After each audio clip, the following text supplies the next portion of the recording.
Good evening and welcome to a very special show here at TalkTV. It is in the company of the one and the only Mr. James Whale, a legend not only in his own lifetime but in all of our lifetimes, and we're going to call it, James Whale, a lifetime of nighttime. For most of your life, you were the king of the nighttime radio and television, actually, weren't you? I was. Well, I don't know if I was king. Well, I think you were. I mean, looking around the studio behind me, we can see a whole variety of incredible pictures that have been put together by the vast research team that have been working on this show. Chuck is the best producer. He really is. And actually, he's outdone himself here. Yeah. There's pictures of people that I recognise, there's some pictures of people that I don't recognise. But we're going to begin with you being born in Ewell in Surrey in 1951. E-W-E-double-L. Michael Whale. Yeah. So Michael was your original name, like my name is Michael. So how did it become James? I was a very young dad, and I was about to go into theatre. Yeah, yes. And I had to go and pick up my equity card. And they said, you can't have Michael Whale. There is apparently somebody already with an equity card called Michael Whale. Okay. And that was some bloke who did the news on Radio 1. And so I had to sit and think of a name just like that. And I thought my son, James, was there. He's never been very happy about me using his name, but there we are. Sorry about that. I decided James Whale would be the name I'd use. James Whale is a good name. I mean, it's a great name. It's one of those names you just go, yes, that Michael works. wouldn't have been so good, would he? But it was around that time as well that you sort of had the idea that you wanted to be in the music business, I guess, for want of a better word, and you actually went to... Sorry about my sniffing. No, don't worry. You carry on. Radio Top Shop, and you became UK's first in-store DJ. Was that your idea?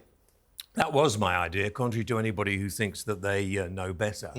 I'd realised that being an actor didn't pay very much money. Right. And so I was a DJ and an actor at the same time. It's a long story. I won't go through it all. My dad had a pub in King's Cross. And they were looking for people to join a range of DJs in pubs. The pubs were called the Bird's Nests. Okay.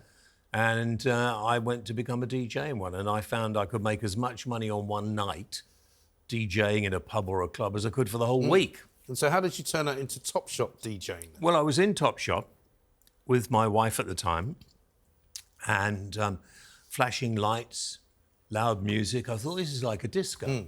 They need to have a DJ here during the day. I thought, I'll double my money straight away. And then I thought, Radio 1 is just at the top of the street. So I'm bound to get recognised, and a Radio 1 producer will take me on, and that'll be it. Never happened.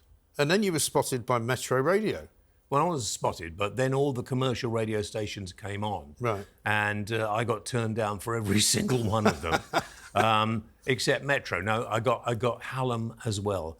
And so I went to work for the first time with my own radio show, I think in 1973. Yeah. I got really bored. They said I had the voice to play music, late night music, because people wanted to go to sleep. And after a few months, I thought, this is about the deadliest, dullest job I've ever had. Right, putting people to sleep. Yeah, and so we just got this new technology in that meant you could take people's phone calls to you and put them out on air so everybody could hear them. That was very new at the time.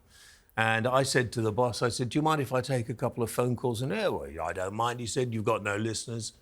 I said, all right. He said, no. It's encouraging, isn't it? You know, well, we don't expect listeners to join us after 7 o'clock. Right. So you can do what you like. And so I did. I took some calls on. And I remember first couple of calls, very nice. Hi, I'm give me a call. James, are you all right? And what did you say to get them to call in? Did you say call in about anything you want? Yeah, I said, you tell me you want to mention for somebody, you want me to say hi to somebody, you want to talk about somebody. And to be honest, the first call, not the first call, but the first call that got me into this genre at the moment was some bloke who rang in and said, you know what all the problems are? I said, no, what? Bloody immigrants. And so it's funny, that's 50 years ago. Nothing changes, right? So I said, what an idiot you are. Right. The sort of person really shouldn't be given free speech. What a nutcase you are. I really went for him. And I was bored anyway. I thought I'd be sacked tomorrow and do something else. I got a phone call from the programme director. Remember, this is 50 years ago, so might not be quite right, but he got me to come in. I think he was going to give me a prize bollocking. Yeah. And instead, he said, I was going to tell you off. He said, but I have to say, this thing has gone mad. Right. They want to do a story about it on the front page of the, I think it was the Journal or the Chronicle. Yeah. But he said, I don't want you going that far again. Yeah. And he said, you can only take the phone calls Monday, Wednesday and Friday. Right. That is a typical radio sort of management decision, isn't it? Yeah. Idiots. And, well, not all, because I'm still here working for ones who are sensible. Oh, yeah. And all the way through, there are a few sensible ones. Oh, there are. But the BBC, I'm not going to mention anything, of course, about the BBC. Of course I shouldn't. No. That would be wrong. But the BBC haven't got a clue now. The BBC could have a whole range of talk radio stations and TV stations. Because that's what they should be doing. That's what they should be doing. But we've got a little clip for you, James. This is the first clip of many. We're going to be showing James a few clips today. This is you revisiting Metro Radio. Have a look at this. Do you remember how we used to choose the playlist for this station? Yeah. If the boss is watching, we'll be in dead trouble here. Well, you will. With one or two record companies, I think, as well. We used to come outside. We did, yes. When we were bored and nobody else was around, and we used to choose the records that went on the playlist rather like this. Oh, particularly good one. Yes, I think that probably goes straight to number one. That's brilliant. And you look so young there, but interestingly, even in your younger years, you can see some pictures just behind my right shoulder, or my other shoulder actually, you've always had a sort of what we would call a high hairline, haven't you? I always had a high hairline, and I thought, blow it, because everybody had long hair in those days. And I thought, I'm just going to cut it short. I kept it long at the back for quite some time. But that was I remember that, because they got me an American Mustang to drive around, and did it as if it was, an American. So you really created this shock jock character, didn't you? And you had kissing 4,000 women in 8 hours for charity. That sounds quite dangerous. Yeah, it was. It was. Can you not get that kissing disease from that? Well, at the time you didn't think about those. I was having a look. There's some pictures behind here. Yeah. Which I can't see behind me at the moment. I can see one right behind you. Yes. Right behind me, with two women over your left shoulder. Two ladies. Yes. Yeah. Oh, yeah. There we are. I don't know who they are, but that one over there. Yeah. All right, okay. There you go. That one over there. I don't know who those ladies are, but they were two of 4,800 or something like that. That's a lot of women to kiss. Yeah, but in 8 hours of kissing as well. I did it for a charity that I can't remember the name of. Asked me if I would do it, and I think it was a charity, a children's charity. Yeah. Now you've also been credited with persuading Brian Johnson to join AC/DC. He was a local lad from that part of the world, wasn't he? We were pals. He was in a band. He had a little business putting sunroofs in the top of cars on the quayside in Newcastle. And he came into the studio one night. You know, when you were in, do you remember in local radio, it was quite laid back, and sometimes your mates would come in and visit you if you were on at a certain time. And he came in, not to be on the programme, just sat in the back, and he said to me, I can't really do the accent, he said, "Why, James, I've been invited to go and do an audition for a band." And I said, "Oh, yeah, that's a really good idea. Yeah. What band?" "I think they're a bunch of probably, but they're called ACD." And anyway, apologise for that. No need. No. So I said, "Yeah, I think you should." They weren't terribly well known with everybody at the time. He said, "Can you lend me the fare?" Right. I said, "Yeah, OK." Lent him 20 quid, never saw him again for about five years. Wow. James Whale, what a legend. Thank you. Piers Morgan, proper legend. Do you know Piers Morgan said I was a TV terrorist back in the 80s in one of his columns? I'll tell you what, Piers, he's a top man. He's got an opinion. We've rattled through your early part of the career in the northeast of England. And told everybody I was bald from birth. Yes, and you had a book, I think, that you made some money from, didn't you, about being bald? Say it loud, I'm bald and I'm proud. Something like that, yeah. Now, in 1980, we're going to fast forward to 1980, you joined Radio Air in Leeds. I did. And in 1988, the TV people put the radio show on TV. Yeah. And it says here that you had 3 million viewers on a Friday at 1 o'clock in the morning. That's astonishing, isn't it? Well, that's what I was told. I can't remember all that. But you've got to remember there were far fewer channels in those days. Right. And that was ITV. Yeah. Yeah. OK, well, here we are in the main studio. Now, this is where I roll in my own video cast, a little button here, and cut people off when they phone in and I don't like them. Earpiece gets everywhere. Now, this is what people, when they're working in TV, do, you see? There's a bit of a thing going, shut the door and... It's free, these people are freezing, they've got all goose pimply. Look, at this is the director here, OK? Look at this. Hurry up, James, we're overrunning. Are we overrunning? Yes. Because when we're overrunning, Lloyd, they get very concerned and they think, you know, could you go to do something else and move on? There. Now, we're going to show a series of clips throughout this show. You keep A telling Lifetime me of that. I'm worried Nighttime. slightly. I don't think I have not selected these clips. These have been selected by Chuck. That's why I'm worried. And he's found one, apparently, of you meeting Spike Milligan. Let's have a look at this. Well, yeah, this And then I'll ask you about it. Are you lonely? Yes. I've always been lonely, but I don't know why. Yet you've got 4 children, you have a family, Yeah. and lots of fans. You walk down the street, people are going to say, "Hiya, Spike, how are you?" No, they don't. They say to me, "You're Eric Sykes, aren't you?" So you did a kind of proper interview style there, I've sitting in an armchair. done quite a few interviews, but they never get talked about or thought of. Right. And there are lots of new people like that young Piers Morgan guy who's coming up at the moment, and you and various other people. But when people say, what would you most like to be remembered for? Well, I'd like to be remembered for, bringing the media to nighttime in this country, because we're so far behind practically every other country, because nobody wants to offend anyone. Right. And that's ridiculous. Has it always been like that? I think so, yeah. Somebody said to me, do you know, Joe, it was that guy who died recently, it'll come back to me, the Australian comedian... Barry Humphries. Harry Humphries. Yes. I was interviewing Barry Humphries way back in the 80s, and he said to me, I'm not going to try my accents again, they will sound the same. And he said, you know, I like the way you interview, but you don't need to be nice. You wanted to have a go, feel free. And he said, you know what will make you different from everybody? He said, don't want everyone to like you. Yes. And that was the problem. And of course, the media still don't want to offend people. No.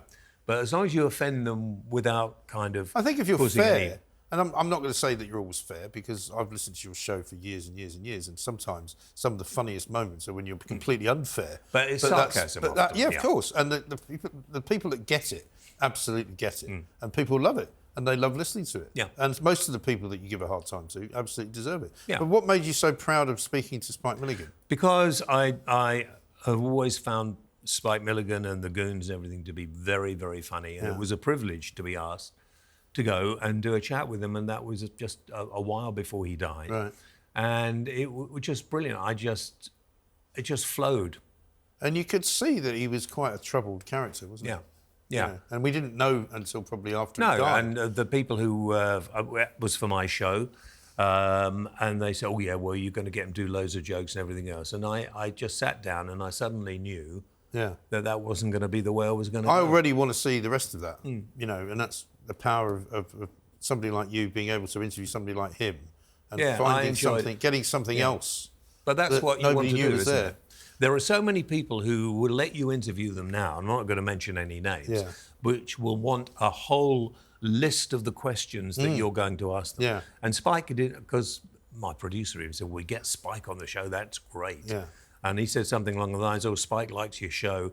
He'll come on. You'll have to come to him rather than him come to you. So we went down there and filmed it there. And it was just the best thing when I'm looking back. But it might not be the best thing for other people, but for me, that was lovely. No, excellent. That's Spike Milligan. In 1992, you hosted Dial Midnight on ITV. Yes. We've got a clip from that. Have you? With a rude caller. Let's see. Well, I don't think you deserve to be on the programme because I think you spoil it. Yeah. Oh, fine, OK. That's it, right. Okay. No, Lee, you talk for a bit. No. You talk for a few moments, I'll go over here. You talk. Now, don't follow me. She's going to talk. Over there. She's going to talk over there. You're walking away from the camera because you don't like it. I'm leaving you. You do it. Go on. You're so good. You do it. I am. I'm brilliant. I should be on the same go on. thing. Get off, for goodness sake, honestly. Marie from Croydon. Hello, Marie. Hello, James. Hi, how are you? I'm fine, thank you. Good. Ignore what that other caller said. I think you're red hot and I love your yellow tie, darling. I don't remember that. Was that a bed of nails or something? It was rubber, a kind of rubberized, spiky things, Okay. and it was a bit.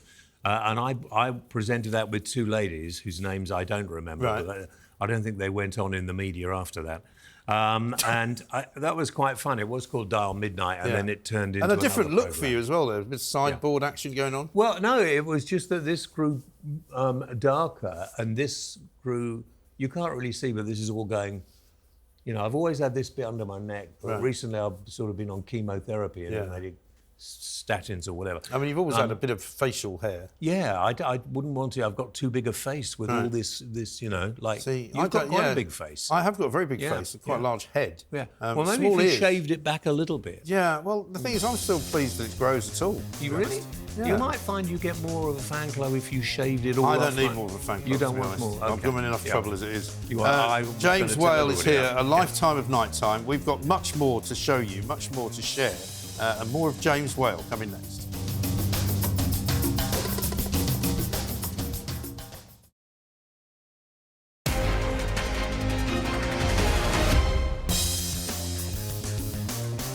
Welcome back to the James Whale special. It's called A Lifetime of Nighttime, and you can see why, because already we've sort of painted the picture of James Whale as this legendary nighttime figure on television who you were doing things nobody else was doing. I mean, it was groundbreaking stuff. Well, I used to forget what I was supposed to do, that's why. But I think that's why you've been so successful at everything you've ever done, because you don't fit in a box. Nothing's a plan. You don't turn up and say, what do you want me to do? No. Do you? You've never said that. Because I could never remember, you see. I'm severely dyslexic. And that comes out in all kinds of different ways, very short-term memory. Can't spell to save my life, as people who follow me on social media will see. Yes. Yeah. Well, listen, let's talk about what happened in the year 2000, because for an awful lot of people, this would have been a very, very difficult period of your life. You were diagnosed with kidney cancer and given basically a 50-50 chance of surviving an operation. That's right. So how did you deal with all that? Went in and they said, very sorry to tell you, but you have got the most enormous tumour on your left kidney. Wow. And I said, oh, gosh, right. Didn't really know what to do. So my first question was, how long am I going to live? Right. He said, well, we don't know yet. We've got to do a few tests and see how far it's spread and everything else. And he said, so we don't know. But we need you to go home and tell your wife and family, and then we need to have another discussion, which we did. And then the specialist who decided, he said, I'm going to take it out. He said, there's no chance we could really do anything else. So he said, I'll do it Monday week. And he went off somewhere, and I went off to say goodbye to all my relatives. I was going to say, I mean, telling your wife and family must have been tough as well. Well, yeah, but being me, I just went out and told them and said, And then my wife came down, took me to the hospital for one chat with her and him. Right. And he told her what was going to go on in a week's time. And I remember her saying, well, what are the chances that he'll survive? And he said, well, we've never done, which I was quite proud of at the time, never taken a tumour of this size out. Wow. I said, all right, okay. What sort of size was it? Like it was that size, yeah. It was, that size? Yeah.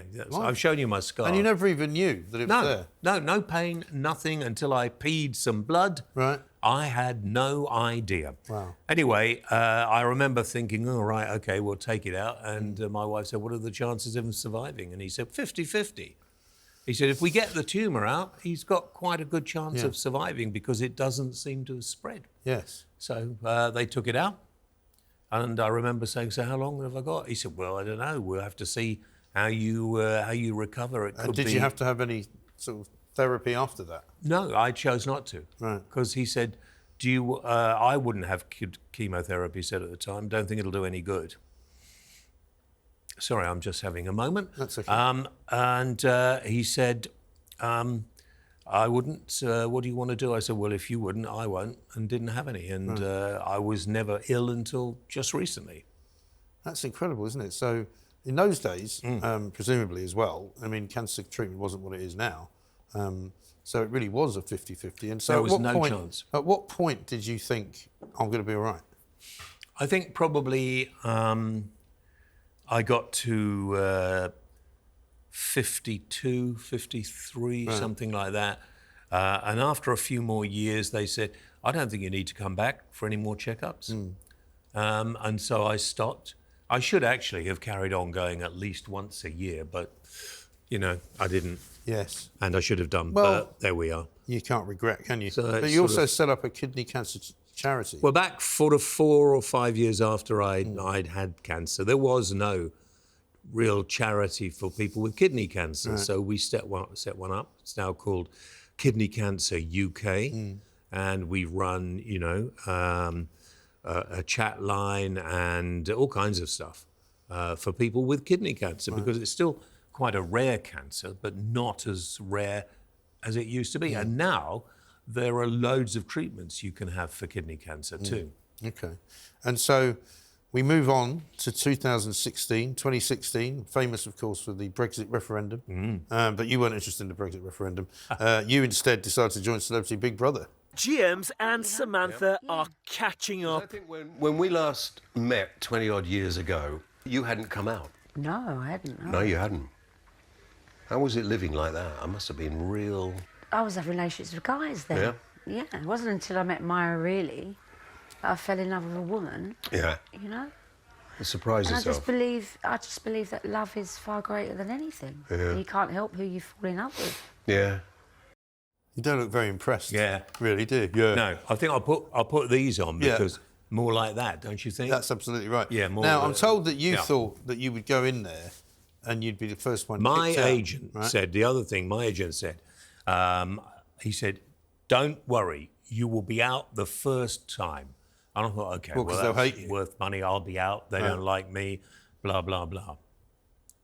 I didn't know that various people, I think egged on by my wife, Melinda, that they put together a team, Eamon Holmes, as well, if you're listening, to keep me in there.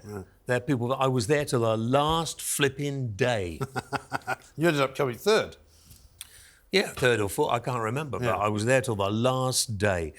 So I earned the money, I reckon. Absolutely. And right. it does mess with your mind. I'm sure it does. I'm sure it does. I'm not sure I could do it. Now, I'm delighted to say we've got another guest in the studio for James Well, A Lifetime of Nighttime. And it has to be said, this man, Ash Gould, has spent quite a lot of that lifetime of nighttime with you.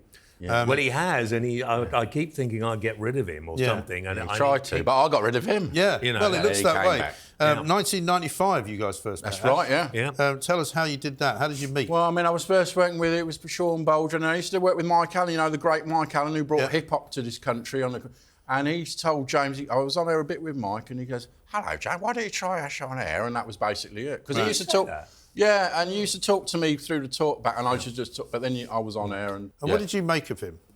Well, I knew him from the TV, and I thought, oh, this is great, James Wales from the 80s. Yeah, but you meet people from the TV, and they're not. I know, and you think, but actually, he was the same. He was the same because you do meet people. They say never meet, and he wasn't my hero anyway. I just used to think I'm glad to hear that. It was a great show, and he was the same, and it worked really well. And we have a good chemistry. I think that's why it's long. It's lasted long, and we don't like each other, basically. No, we do. It's just quite a strange relationship, isn't it? Don't ruin it. But it just works, doesn't it? I mean, it does. I don't know what. It's a bit like Laurel and Hardy. I think it's a bit like you have got a great gift where you can just put in one word here and there. Yeah, he's actually cleverer than he pretends. Yeah. Well, let's hope so. But otherwise, let me just do the truth bit of this.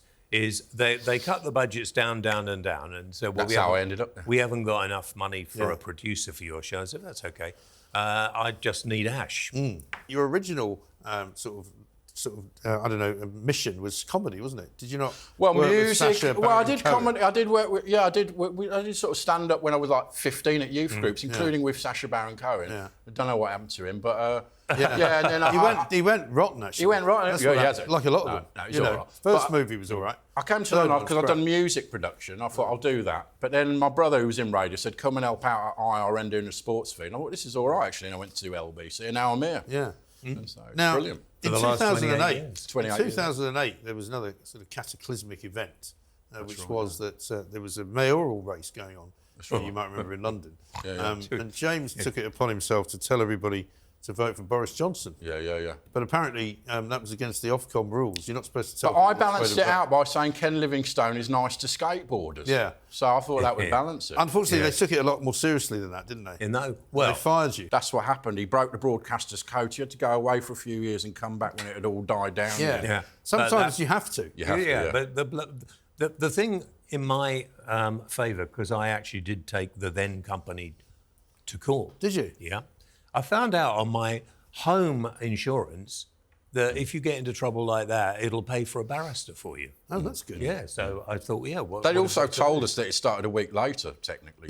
You, of course, but you remained, didn't you? I remained because of that fact, because the basically wilderness. because of that, because we hadn't really done. We didn't do much. We didn't think we would get sacked. Yeah. But because I'm freelance, I'm too big to be cancelled. Yeah.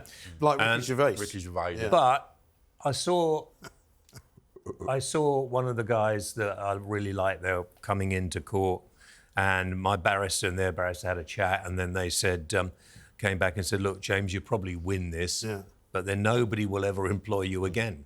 That's the case, isn't it? I've made the point now of only staying where I like. Well, I'll only stay where people want me, obviously. Right. Well, that's nowhere. Well, no, they wanted him back. They do. Talk. They did. What was then Talk Radio. Yeah. Now But Talk I'd gone TV. somewhere else at that time. But And then you'd been the off to the Shires, should we say? hadn't you? The other Yeah, place. but then I was working on the other one you mentioned. We call it the other place. The other place, yeah. It's like the House of Lords. Their studios was in Leicester Square now. So tell us about your return to Talk TV or Talk Radio. Well, because we've got a clip here of a the- little clash that you had with somebody. You might remember who this was. Calls himself a UFO hunter. Have a look. Just go. You had the chance. You could come in. You had the chance. You had the chance. You wanted it shown. Then go. Be very disappointed and go. No. Yeah. How many more times? Good. I'll leave it with you. Good. You carry on. Nice to meet you, man. Goodbye. Nice to meet you. Honestly. Now, luckily, Nice to meet you. I love that. Luckily, Tony Topping. Apparently, was his name. You insulted his art. Stupid man. So, luckily now the Ofcom have realised that freedom of speech means a lot more than it used to. Yes. Yeah, they've become more hopeful. And when I was sacked that time, I shouldn't have been sacked because the memo sent to us by the now unknown and unheard of programme director was wrong. Yeah. But I now work for ever since I got ill. Right. This company has been absolutely great. They're very good like that. Yeah.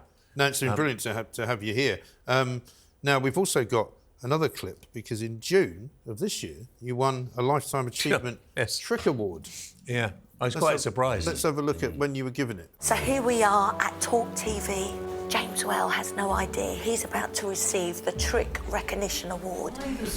I am so sorry, James, to interrupt your meeting, but I have something very special to give you, my darling. I have been stitched up, but listen, thank you very much indeed. 50 years I have managed to stay employed one way or the other. And I got one of these, presented by Sir David Frost in 1975, I think, and another one in 1984. And now, towards the end, excellent. Thank you very much indeed. Well done. That's Lizzie Cundy, of course, they're giving you that award. Denny Morris, the boss, sitting in as well. So 1974, 1985, 2023. It's not a bad little run, not a bad trifecta. A lot of big gaps, though, weren't there? Some gaps, yeah, but gaps are good. That shows you that you can come back from anything. Ash, it's been difficult. Working for the BBC, it has been difficult, yeah. Well, it has been difficult because, I mean, James... He had to go and hide in the corners when I wasn't working. Yeah, he had to keep sort of saying where you were as well. He had to keep tabs on you. Yeah, people were asking. But Ash, I mean, you worked with him for 28 years, right? Yeah. And last couple of years... Very careful, don't be too nice. Try not to be too nice. Oh, no, I won't be. Don't worry what's about it been that. like for you? What's it been like? Oh, it's been brilliant. I mean, because the thing is, the reason I've stayed all that time is because I think, we do have a great chemistry. And, when I've worked with other people, it's good and stuff, but there's something unique that we have. And you can't, I don't know what it is, but it sort of works because we have totally different things, but he's very good at reacting. It's just, I don't know what it is. We should Chemistry, go, basically. We should go there. And he's even bought a new jacket. I bought a new jacket and it's smart. have the tags on it and everything. I've never seen you looking so smart. No, I know. It's strange. It's the TV money, Chuck keeps telling me. Is that what it is? But Yeah. I still get radio money. There's no money for this show for you. Well, I know, you're right there. I still get the same money too. Yeah. Well, we'll have a word about that. But, I think what it has to be said about Ash and I is that we don't rehearse anything, we don't plan anything, we don't... That's a secret, isn't it? Never rehearse. I think the best shows are when you don't know what you're going to do and they end up brilliant. I mean, you must know that. Yeah. And luckily, he's quite happy not to say much. Well, no, he is. I am. It's really annoying. You've no idea. So when I have to shut up, it's because he won't stop talking. Right. And because... So I don't stop talking. So I won't stop. Shut up. I don't. I mean, the problem as well is... I'll shut up. Will you stop now?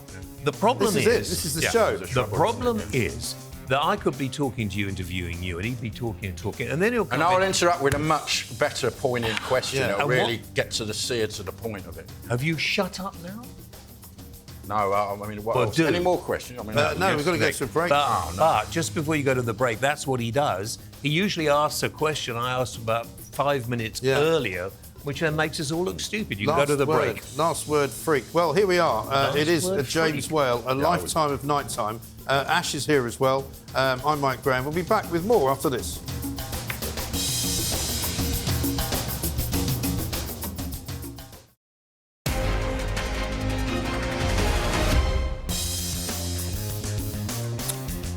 Welcome back to Talk TV. This is, of course, a special programme that we're running tonight, and it's called James Whale, a lifetime of nighttime. And we've been talking about that lifetime over the past half an hour, 40 minutes or so. And James, it's been an absolute pleasure to be able to do this. And so thank you for joining us. My pleasure. I'm now going to introduce the love of your life now, who is Nadine, who you met and married in 2021. Yeah, look. In a lavish ceremony somewhere Did near I invite you or not? Tenterden. I don't think you did. Did I not? No. Obviously. Or you might have done. lavish. I think you did. No, I know. I use the word lavish because it wasn't. He's taking the mick, that's why. But there were Taking the pictures. mick. I saw pictures in the Mail Online, though, of you. So you're still pulling in the crowds. Yeah, so do you you're know what standing the on a Mail- balcony overlooking Yeah, the high street. It was very nice. Do you see what the Mail Online said about us? What were you wearing? It just must have been done by a computer or something, first of all, and it said that James looked really dapper in a lovely swimsuit. swimsuit? And I was wearing a wedding costume. Oh, dear. I mean, maybe they've got AI bots working over there. Who can say? I hope so. But, I mean, obviously, you're a second marriage and a woman that you'd met relatively recently, right? So tell us about Nadine. Well, we met because your husband and my wife were under the same doctor. Yeah, they both sadly had lung cancer. Yeah. And then afterwards we got together. Actually, I'll tell you a funny story. Although she doesn't like me telling funny stories because often they're not, are they really? They're not funny, no. No, I don't do funny really very well. I don't. So she came up to me after my wife had died, and she came up in the pub, funnily enough, where we first met. And so I was so sorry to hear about your wife and blah, blah, blah. By the way, I'm collecting clothes for charity. And I said, right, okay. And I wasn't rude to you in any way, shape or form. And she said, here's my number if you feel like chatting at it, because you've been, you know. And I thought, what a rude, horrible, despicable person. I said to my mate. He said, what? I said, my wife just died and she wants to come and take all her clothes. I meant your clothes. I was just collecting for the homeless. Yes. For like... And she is such a lovely... I wouldn't be here today if it hadn't been for her. Seriously. Yeah. That's not why we got married, because we didn't know I was ill at the time, but... No, we did. Did we? You see, my brain. Yeah. And Can't the thing, help it. I mean, you know, it's a remarkable story, actually, your story with James. It is. I mean, it's sad in a way because we obviously aren't going to have as much time as we would have liked to have had. But that's why we got married so quite quickly. It was like a year after my husband had died, and normally you would leave things longer, but we knew by then that James was ill, so we didn't have that luxury of the time. And is that how hard? I mean, that must be hard for you. Well, it's obviously challenging. It's challenging. It doesn't seem fair sometimes because we had some good plans, didn't we, of things you probably won't be able to do now. But we're still enjoying every day. Yeah, and that's what you can do. And you now do a podcast together. We do. Tales of the Whales. I don't understand why anyone wants to listen to us two having a chat, but they seem to like it. Yeah. But it's kind of fun to do anyway, isn't it? Well, what we do is we talk about having cancer and being with somebody who has cancer. Yeah. And sorry, I get these moments I'll pass now and then where my breathing goes a bit funny. Yeah, so we just, Saturday mornings, we just sit on the bed or the sofa, normally with the dogs woofing and things like that, and just have a chat about what's happened that week, which seems to be... And do you find that talking about it is a good thing? Yeah, absolutely. Yeah, I think it's therapeutic for us, and also we're able to sort of put in some like handy tips for things, you know, like benefits you can claim and how to get a disability badge and things like that we've picked up along the way. So sort of impart some information that's hopefully useful. Yeah. And I mean, in this past year or so, you've been in and out of hospitals. You've been being treated by doctors, as you have been probably quite a lot over the course of recent times. You've always been incredibly philosophical about it. I've always been amazed that whenever I've seen you, you've popped into the building and, you know, we've always had a chat and we've had a hug and you know, you always seem so upbeat about it. Well, we're all going to die, aren't we? So there's no point in worrying about it. I never thought I'd get to this age, and then I never thought I'd meet somebody like Nadine, and so I'm doubly blessed. Yeah. I wish I had a little more time.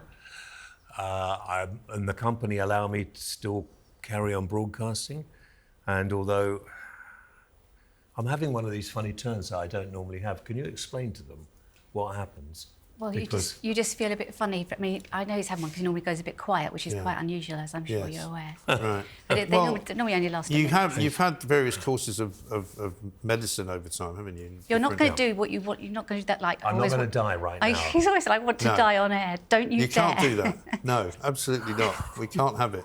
But these last few months must have been particularly difficult, Nadine, for you, because James has been incredibly brave the whole way through and very stoical. Yeah. It has been. It is difficult at the moment. Yeah. Because I mean we've referred to the hospice last week, so we're now under their care and it's more palliative. Okay. And we're kind of stopping the treatments, things, which is difficult. So you've stopped all the sort of. We're having a little test. Medicinal treatments. Yeah. Because they are quite often, as you've said before. They're almost as bad as the disease itself. Some of the treatments I've been on have been horrendous, haven't they? I mean, the one that you're on now is a clinical trial, and the drug for that is actually quite well tolerated. It doesn't have too many side effects, and it does do good work. So. Right. And so, if I was to ask you, how are you actually feeling, and what do you think you're going to be doing for the next few months? If I have a few more months, that will be great. If I have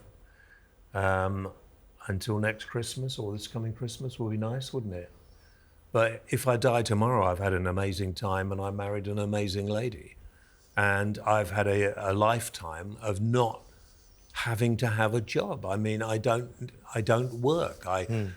Even you could tell how, because you never had anything to do with the media, did you, until we met? No, it's First thing she said to me She didn't know who you were, did she? No idea. My sister told me he was on Big Brother. Right. Yeah, how things change. And then I was on these steroids, which made me look and behave in a really strange way, didn't they? You did get quite emotional. Yeah. Find me crying a lot. Well, I think most people would be crying quite a lot. No, it's silly, isn't it? But now that you've got Nadine, though, you know, it's almost like you would be more upset for her. Oh, yeah. Yeah, absolutely. It's a lot more difficult for the person. Things we had planned to do, we kind of, although you know you've got limited time, you always think you've got more than you probably have. So, like we wanted to go to Rome, we're probably not going to make that, I don't think. But we might make it to Tenterden again, maybe. Yeah, I hope we do. I mean, it is a bit bad at the moment, but I'm still wanting to do my show Saturday night. And you know how I look forward to that, and actually how that kind of... It's your reason for being at the moment. It really is. No, honey, my reason for being is you. Don't make me cry. No, I won't make you cry. And I'm not a pretty crier. I'll get a red nose. We haven't got any hankies. We probably should have had some. I've got a tissue in my pocket.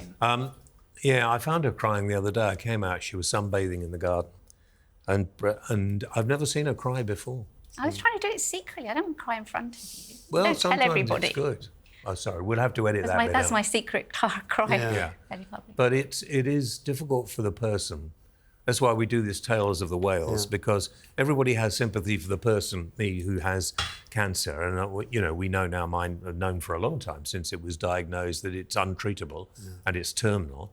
And it's so difficult because we had all these things planned. We got, you know, and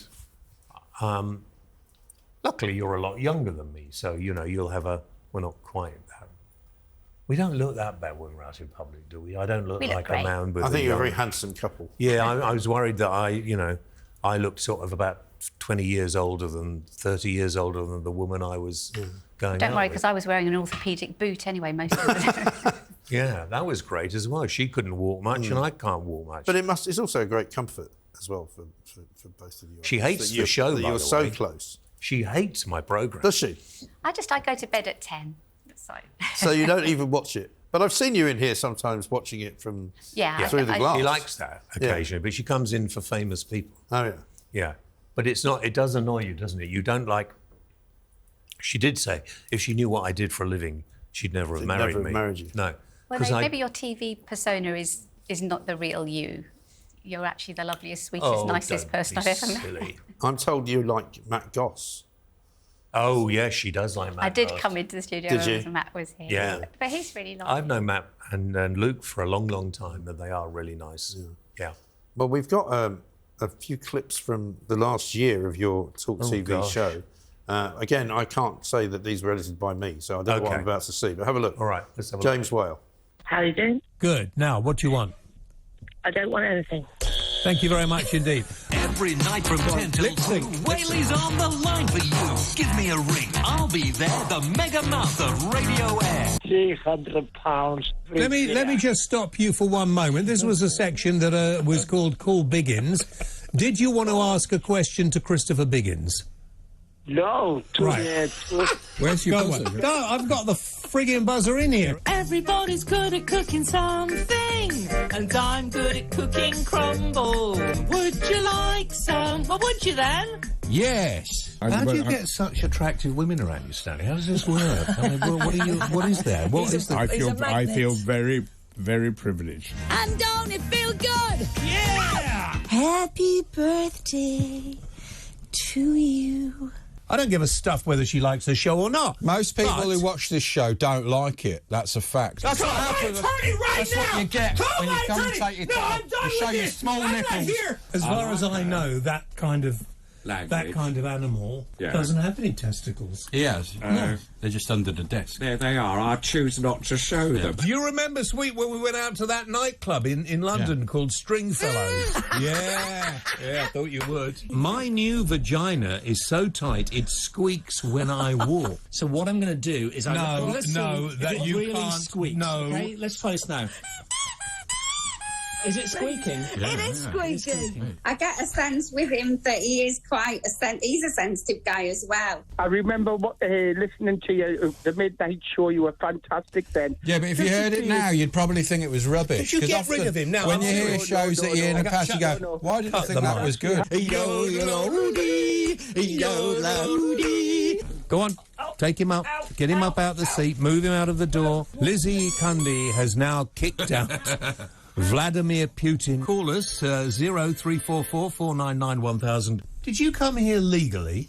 We actually managed to sneak in. Yeah. Call the police. I don't think you realise what you're saying. You're being insulting and rude. That's the whole point of the restaurant. Yeah, but it's not very pleasant. No, well, you don't go there. It's like watching this. Don't go breaking my heart. I couldn't if I tried.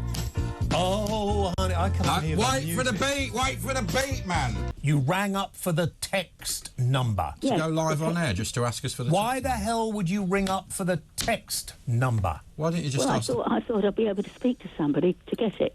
Well, we don't have that many people working here on this show. We're bloody busy. Hold on, you wanted to go live on air to ask the question about that? You're on air now. What is the question you wanted to ask? She wants to know the text number. She just said it. Oh, no, 87222, text the word talk in your message. But what for? You're on... Just shush, you both. Get their mics on. 87222. So what with is the word it talk at the beginning. Oh, you must be really wealthy, James, to be able to get a good-looking lady like that when you're such a miserable, horrible sod. Well, she was very nice of them, really, but... You know, we get that all the time. Yeah, well... Sadly, he's not, but I like him anyway. James, one thing on my bucket list, I must be cut off by James Whale. Could you please... And you know... I love you. When my time has come and I'm sadly gone... that people will talk about me and they will go back and show that shit. Yeah. And that's what I will be remembered for. That is exactly what I will be remembered. And, I mean, and why not? There's nothing else like it, is there? Why not? That's quite remarkable. That is quite remarkable. Yeah, and I think, actually, you'll probably take over from me, won't you? Really, I think, you know... I think I'll stick to accounting. Really? Mrs. Whale, A Lifetime of Nighttime. Lady W. Lady W. Saturday As I like nights. to be in bed by 10, it might be tricky. Well, you could pre-record it, maybe. So, James, listen, it's been a fabulous hour that we've spent with you. Thank you very much. Thank you. I'm going to ask you one final question. If you had to sort of sum up your own life in a sentence or a paragraph, I don't know if you've ever thought... Probably more like a paragraph. Tell us. OK. What would it be? I have... if I died now, apart from missing you, OK, and whatever, I would die happily because... I actually have had a really good life. I've done what I love to do, and I have stayed employed, even have lost a few jobs, but managed to get other ones, and I've stayed employed for 50 years, and hopefully maybe another year. And I can't think of anything else that I would have put in. That's a pretty good summation of a life. We've all got to go. Yeah. So, you know, I've been very, I think, very lucky. James Whale, A Lifetime of Nighttime. Lady W, thank you very much as well for joining us. Look after him. I will. That was James Whale. What a guy. What can I say? I'm Mike Graham.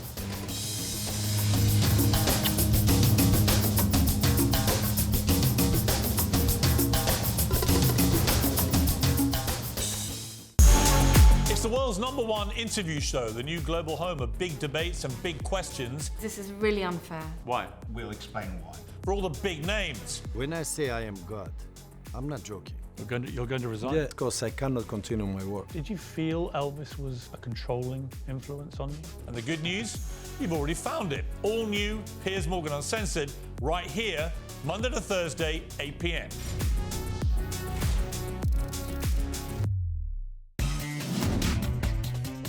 People of Britain, do you fancy a good dose of common sense before bed? Because the Independent Republican Mike Graham is now in prime time. We still cover all the stories that matter and put the world to rights. We just do it a little bit later on.